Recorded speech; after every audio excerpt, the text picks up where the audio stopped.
Today, the Mind Foundry team stepped out of the lab and onto the farm to test a breakthrough in drone detection using sound. We are here today on the windy hills of Herefordshire, conducting some experiments with the aim to test and validate our capability that can detect, track and classify drones from their acoustic signatures. It's our mission to build responsible AI products that strengthen frontline operations and safeguard critical infrastructure. And today we're doing that by bringing together research scientists, software engineers and drone pilots. The first activity is the basic setup of one microphone, ingesting acoustic data and that being processed. We're making a little cross shape. So Alicia, if you take this one, and Toby, you're already on that one, I will hook up my laptop. We're going to have a go at using multiple sensors at the same time to see if it makes any difference to the accuracy of our models.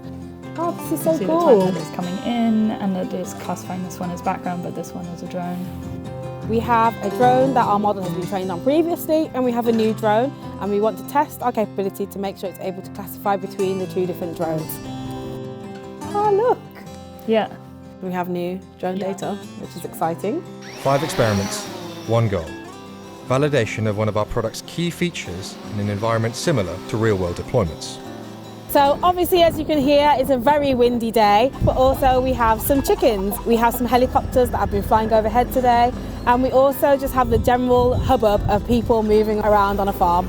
But I wouldn't see that as a challenge, I'd see that as an opportunity. It's noisy, it's unpredictable, the Wi-Fi is bad, and that's perfect. This is part of the process when you're designing for deployment.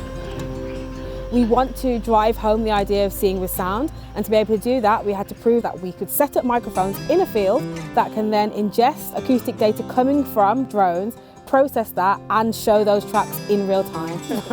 Well done, man. Days like today are invaluable for our team and for our product development. Rather than testing this in a simulated room somewhere, we decided to bring it outside and bring it into the real world. We've actually been able to align as a team on how this product would be deployed, and things like that are invaluable. These kind of days are special.